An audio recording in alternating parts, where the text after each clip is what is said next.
بسم الله الرحمن الرحيم كلا وعن داود يال كسو دوادا برنامجka bandhiga HBN barnaamijkan gebi ahaantiisba waxaynu ku soo qaadanaynaa maxay tahay istiraatiijiyadda cusub ee hogaamiyaha sare ee dalka Iran Ali Khamenei barnaamijyadan ugu dambeeyay waxaan idinkugu soo gudbinay Mareykanka oo qirtay in ay ku fashilmeen in la bedelo nidaamka kacaanka islaamiga ah ee wadanka Iran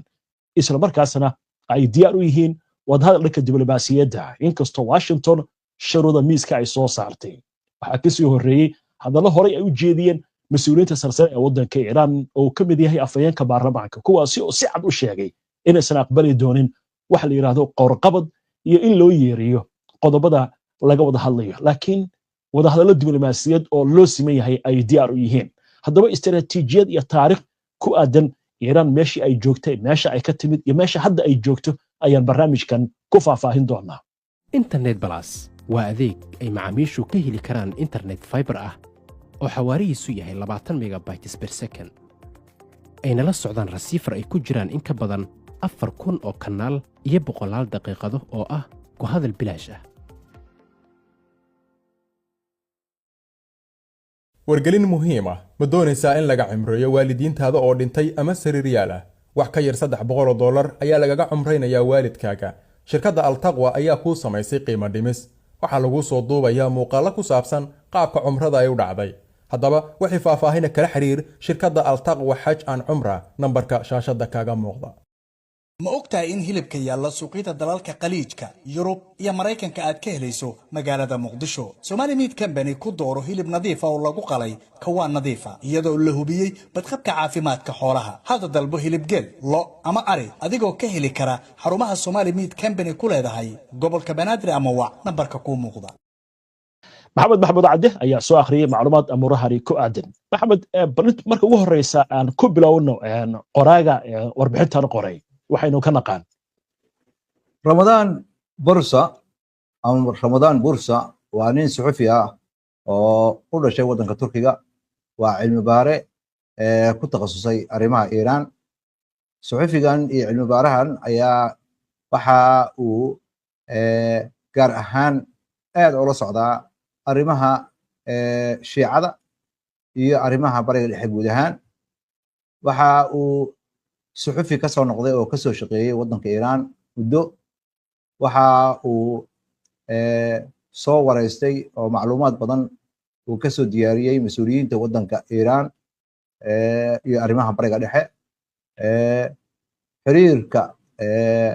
Iran iyo Turkiga ayuu muddo badan ka shaqeynayay oo wakaaladaha wararka qaar kaga soo shaqeeyay Ramadan Bursa waxa uu maqaalkiisa ku bilaabay Iran in ay gashay waa cusub oo xudun ay u tahay wadaniyad taasoo dardar gelisay ama dardar gashay xilligii lagu jiray 12 maalmood ee dagaalka ahaa ee Israa'iil iyo Mareykanka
qas wadanka iiraan gudihiisa ka dhaca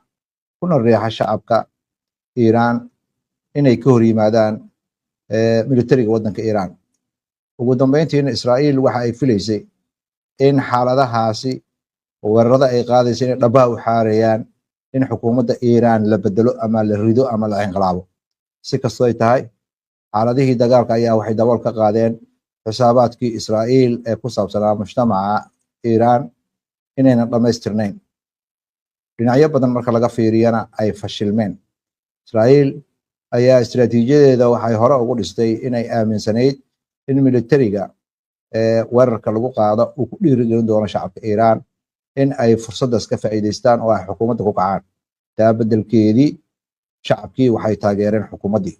shacabkii iiraan marka laga gudbo inay dhaleeceyn badan u hayaan xukuumaddooda oo ay kaga soo horjeedeen waxyaabaha qaar, intooda badan waxa ay meel iska dhigeen khilaafkii iyo siyaasadihii looga soo horjeeday xukuumadda iiraan, waxayna door bideen in ay taageeraan xukuumadda wadanka iiraan ee jamhuuriyadda islaamiga ee iiraan. waxa ayna qaateen tilaabo wadannimo taasoo keentay midnimo. ma aha oo keliya wadada keliya looga baaqsan karo in ay la kulanto ama wadanka iiraan uu la kulmo wixii ka dhacay suuriya, ciraaq, yeman iyo lubnaan oo ay noqoto xukuumado fashilmay ama kala burburay. waa garta marka waxyaalaha hoggaanka iiraan ay dareemeen maxaa ka mid ahaa markii dagaalku uu socday? xilligii dagaalka lagu jiray hoggaanka iiraan ayaa waxa uu aqoonsaday in awoodda dhabta ah ee israa'iil iyo maraykanka cadaadiska ay wadaan looga hortegi karaa inaynan ahayn oo keliya gantaallo iyo hub iyo tiknolojiyada militariga ee iiraan samaysatay, inay u baahan tahay mujtamaca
inta iyo taariikhda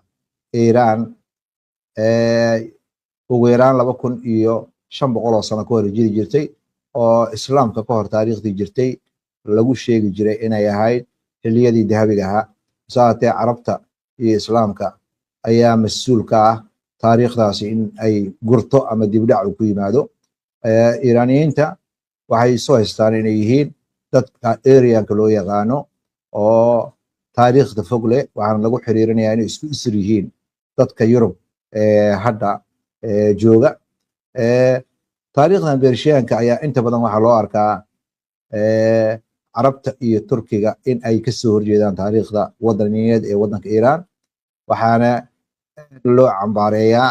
in Iiraan laga dhigay wadan muslim ah oo dhaqankiisii dhaqan kale laga kor keenay siyaasadda arrimaha dibadda marka ay timaado waxaa la doorbidaa in xiriir lala yeesho wadamada reer galbeedka halkii wadamada deriska ah lala shaqayn lahaa aragtidaasi Iiraan ayaa waxay ahayd midii keentay saameyntii wadamadii imbiradoriyadaha ahaa in ay galgal ku yeeshaan gobolka ayada lafirkeeda ayaa waxay xukumi jirtay Iiraan laga bilaabo Hindiya ilaa iyo badda Mediterranean waa gartay waayahay haddii aynu kusii socono maxamed dhinaca kale kacaankii islaamiga ah ee ka curtay dalka Iiraan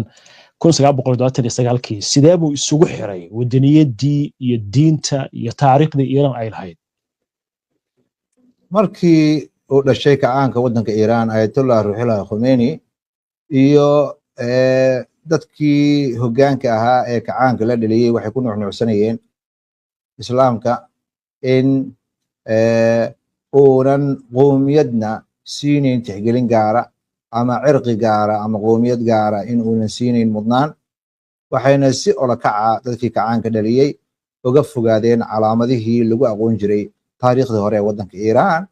oo sanabo u badnayd oo lagu xiriirinayo boqortooyooyinka hore taa bedelkeedii waxay bartilmaameed ka saareen muslimka sidii lagu kicin lahaa iyo soo noolayntii islaamka iyo taariikhda islaamka iyo midnimada islaamka halka sanadadii dambe ay yimaadeen isbedel aad u xoog badan oo lagu tilmaamay inuu xagjir yahay tartiib tartiibna hadda u noqday kan wadanka Iiraan oo dhan ka jira jiritaanka hadda Iiraan iyo qoomiyadda maxaan ku yiraahdaa haybta wadanka Iiraan hadda waxaa qaabeeyay siyaasad iska soo horjeeda oo ah dad cadaadis ku jira oo ka soo horjeeda dad kibray oo maamul iyo boqortooyooyin haya halka Iiraan hadda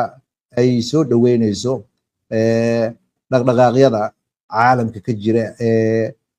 lagu doonayo gobonnimada iyo la isaga qaadayo caburinta iyo xasuuqa waxaad moodaa magacii jamhuuriyadda islaamiga ee kacaanka ciidankiisa lafirkeeda in laga baajiyey in lagu daro erayga Iiraan la lagu daro si ay u muujiso inuu yahay arrin afkaar dad badan dhiirigelinaysa oo caalami ah waxaa kaloo la dardargeliyey aragtida ah in qoomiyadda lagu qeexo ma aha oo keliya in qabiil ama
wadanka Roomaanka Valerian la oran jiray oo u jilbajabsanaya boqor Iiraani ah oo ciidankiisa jabiyey oo la yiraahdo sida aad ku arkaysa taaladaas qadiimka ah darbiyada suran waxaa sheekadaasi ay la xiriirtaa dagaal dhacay 2000 sanadku markuu ahaa 260kii dhalashada Ciise ka hor waxaa kale oo ayadana la sheegayaa in Valerian uu damcay in uu bariga u gudbo oo dagaal ku galo wadanka Iiraan hase ahaatee